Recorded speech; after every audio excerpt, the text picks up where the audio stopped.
It is precisely 4:18 in the morning, a time when the world is usually at its most silent, yet in the darkness near the outskirts of Henichesk, the ground is vibrating with a low-frequency hum of heavy machinery.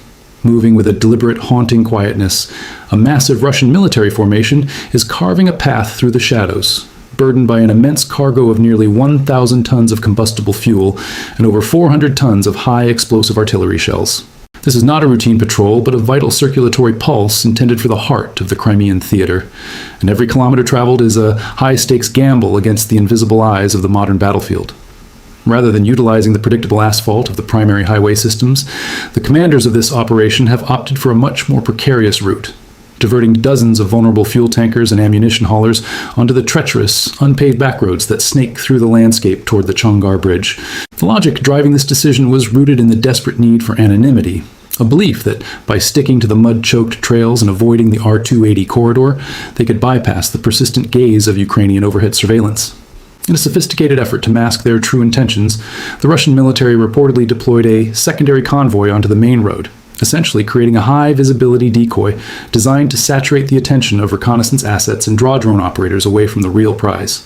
While that distraction played out in the open, the genuine shipment, the lifeblood of a frontline offensive, slipped into the less traveled hinterlands, shielded not just by the darkness, but by a layered defensive canopy of electronic warfare arrays, surveillance drones, and the formidable firepower of BMPT combat vehicles. The mission was simple in theory, but terrifying in execution.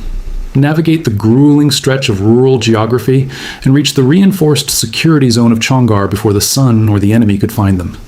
However, as the heavy trucks churned through the deep mud, a grim reality was already taking shape. The very isolation they sought had already been compromised. Ukraine wasn't just watching. They were lying in wait, having anticipated that the most logical move for Russia was to do the illogical. This raises a series of critical questions for any serious student of modern warfare.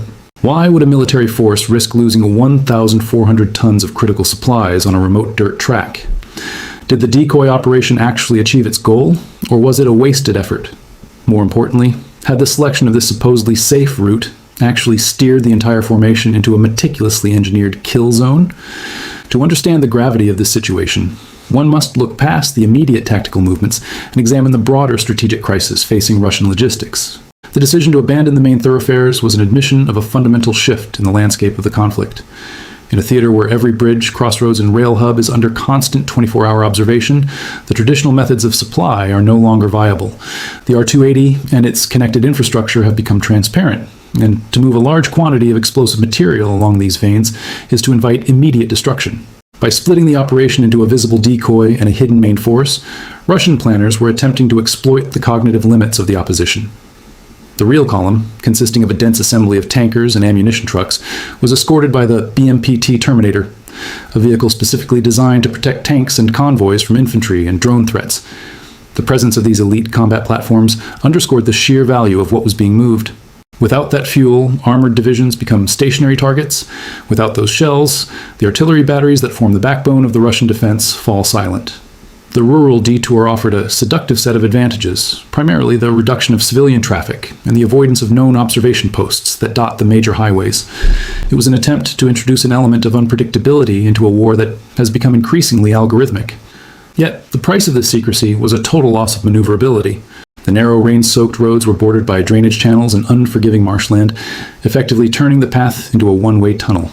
The massive weight of the fuel trucks meant they could not deviate even a few meters from the established track without risking total immobilization in the soft earth. In this environment, a convoy becomes a rigid, inflexible entity. It cannot turn around, it cannot disperse to avoid fire, and it cannot accelerate beyond the pace set by the lead vehicle. The very seclusion that promised safety was, in fact, a geographic prison. If an attack were to occur in these narrow corridors, the formation would have no way to react other than to sit and wait for the inevitable. It was a calculated risk that favored concealment over survival, a gamble that assumed the enemy's eyes could be fooled by a simple shell game on the main road. If you find this level of deep-dive tactical analysis valuable, consider showing your support for the channel by interacting with the video, as it helps us continue to bring these complex geopolitical events into focus. The reality is that modern logistics is no longer just a matter of moving gear from point A to point B. It has become a high-stakes game of electronic hide-and-seek. Every shipment is a moving target that requires a massive investment in secrecy and armed protection. But as the Russian column pushed deeper into the rural sector, They were unaware that the Ukrainian defense had already mapped out the entire region. Long before the first heavy tire hit the mud of the bypass route, elite reconnaissance teams had identified the secondary paths between Henichesk and Chongar as high-probability targets. They understood the terrain better than the invaders, pinpointing the exact locations where the road narrowed and the marshes closed in, places where a single disabled truck could paralyze a kilometer-long formation. Hidden drone operators were inserted into concealed positions along this corridor, spread out in a decentralized network to ensure that no single counterstrike could eliminate their ability to fight. These teams remained in total radio silence, waiting for the signal from the overhead eyes. High above the convoy, Ukrainian reconnaissance drones tracked the movement with clinical precision, measuring the distance between the trucks, identifying the specific locations of the BMPT escorts, and calculating the speed of the column relative to the upcoming bottlenecks. They were not looking for a quick skirmish. They were preparing for a decisive blow. The ambush was predicated on extreme patience. To strike the head of the convoy too early would allow the trailing vehicles to reverse or find an exit. Instead, the operators waited until the entire length of the column was fully committed to the narrowest section of the road, where the soft ground and water-filled ditches acted as natural walls. The timing of the strike was a masterpiece of tactical constraint. The convoy was moving toward a region near Chongar that was heavily saturated with air defense systems and rapid response security units. If the trucks reached that umbrella, the window for a successful drone intervention would slam shut. Ukraine had to find the sweet spot, a moment when the convoy was far enough from its origin to prevent retreat, but far enough from its destination to be beyond the reach of reinforcements. The planned attack was not a simple frontal assault, but a multi-axial strike. FPV drone teams were positioned to approach from all four cardinal directions simultaneously. This was designed to induce cognitive overload in the Russian defenders. A soldier can focus on a single threat, but when low-flying, high-speed explosives are screaming in from the north, south, east, and west at once, the defense must fragment, and decisions must be made in fractions of a second. The primary objective of this initial wave was to achieve total immobility. By targeting the lead vehicles and the trucks in the middle, the Ukrainian operators intended to turn the road into a graveyard of burning steel that would trap the surviving units. However, launching a massed drone attack comes with its own set of lethal risks. Dozens of drones in the air create a massive electronic footprint, a loud signal in the radio spectrum that acts like a flare for Russian electronic warfare systems. The ambush was a delicate balance. Use enough force to overwhelm the convoy, but not so much that the operators were detected and killed before the job was done.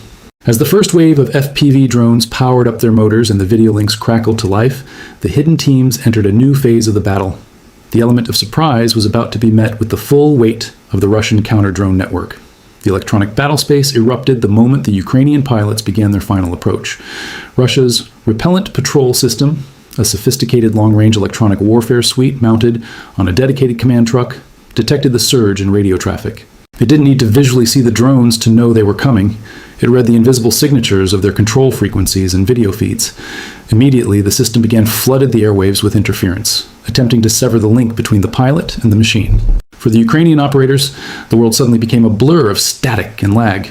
Navigating a high-speed drone at low altitude becomes a suicidal task when your video feed is delayed by even a second, yet the Russian response was only beginning. While the jamming suite disrupted the attack, a Russian Zala reconnaissance drone was already hunting for the source of the signals.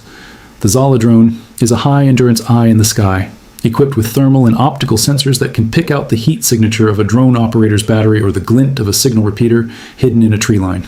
Once the general sector of the Ukrainian teams was identified by the EW system, the Zala zoomed in to provide precise coordinates. This is the kill chain in its most modern form: detect with electronics, identify with optics, and destroy with fire. The data was fed directly to MIST-AS self-propelled howitzers positioned in the rear. The Russian defense was not just about shooting down drones, it was about killing the people flying them.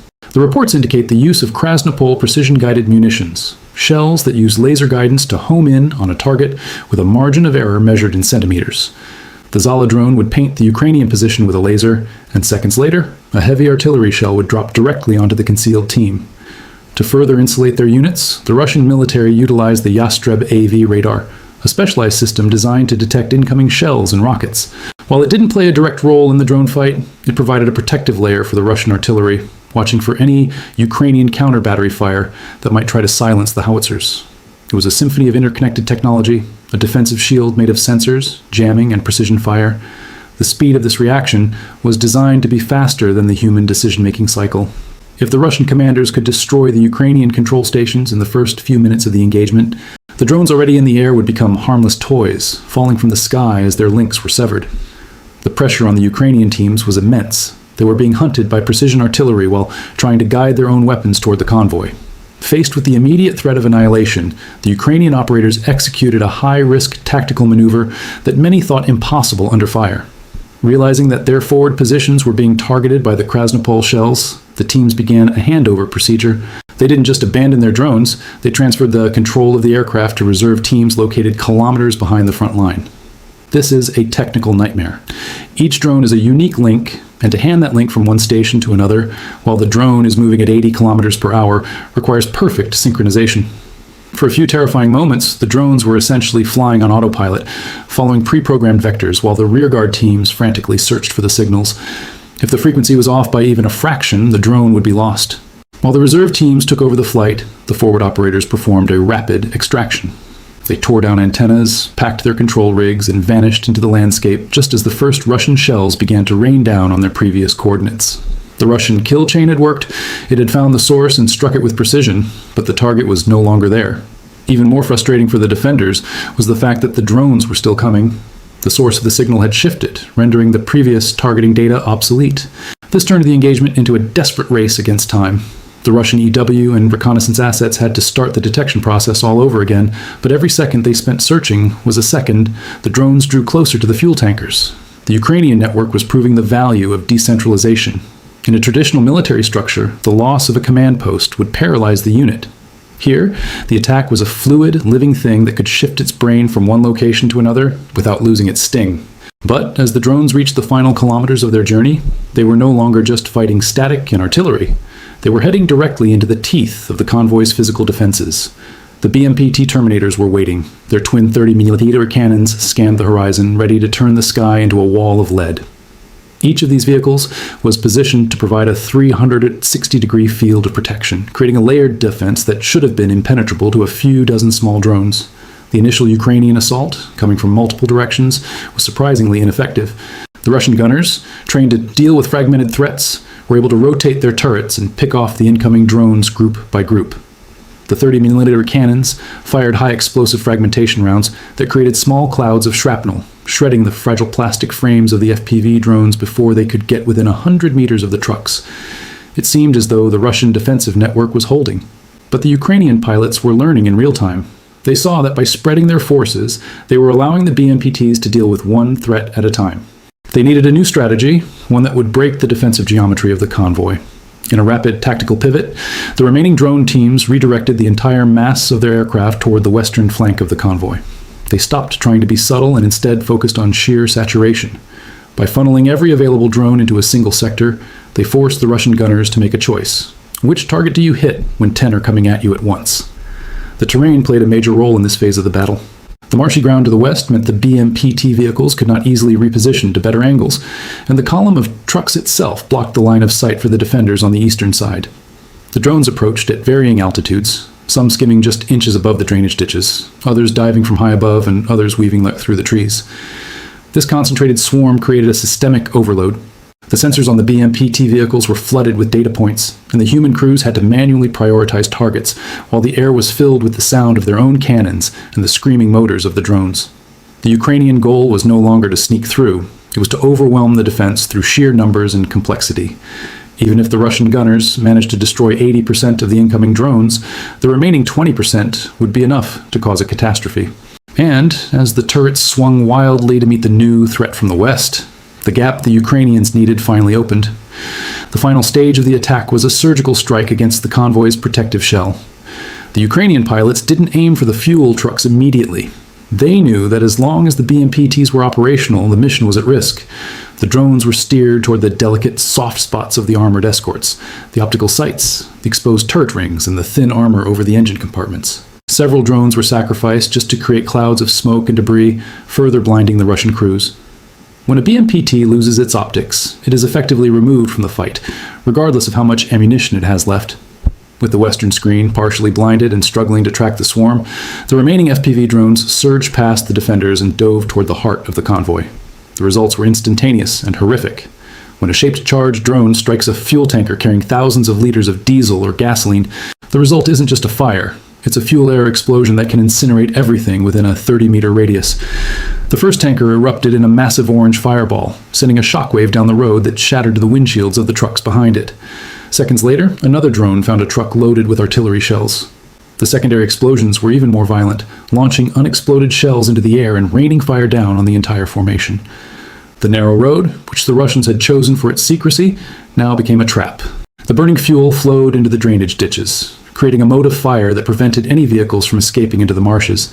The road was blocked, the supplies were ash, and the surviving escort vehicles were pinned between walls of flame and twisted metal. While the exact scale of the destruction remains a subject of intense debate among intelligence analysts, the tactical implications are undeniable. The source narrative describes a total disruption of the logistics flow toward the Crimean front, a blow that would be felt by every frontline unit relying on those shells and that fuel. But the deeper lesson here is about the nature of modern protection. Russia had done everything by the book. They used decoys, they employed high-end electronic warfare, they had precision artillery on standby, and they used some of the most advanced escort vehicles in the world. Yet, the system failed because it was too rigid to adapt to the fluid, decentralized nature of the drone swarm. The Ukrainian side won not because they had better weapons, but because they had a more resilient network that could survive the loss of its parts. This engagement proves that in the age of persistent surveillance, there is no such thing as a safe rear area. Every kilometer of a supply route is a potential front line. The movement of fuel and ammunition is now a high-stakes combat operation that requires as much tactical finesse as a tank battle. It also highlights the terrifying efficiency of low-cost drones when used as a mass system. A few $1,000s worth of electronics and explosives was able to negate a multi-million-dollar defensive network and destroy a shipment worth tens of millions. As we look at the shifting dynamics of global security, it is clear that the side that can process information and adapt their tactics the fastest will hold the advantage, regardless of how much heavy armor the other side brings to the field. Understanding these nuances is essential for anyone who wishes to grasp the future of conflict and the precarious nature of modern peace. If you found this deep dive into narrative-driven military analysis engaging, make sure to subscribe and share your perspective in the comments below, as we continue to break down the most complex events shaping our world today. In the end, war is not just a clash of steel, but a contest of systems. And in the mud near Chongar, the more flexible system emerged as the victor.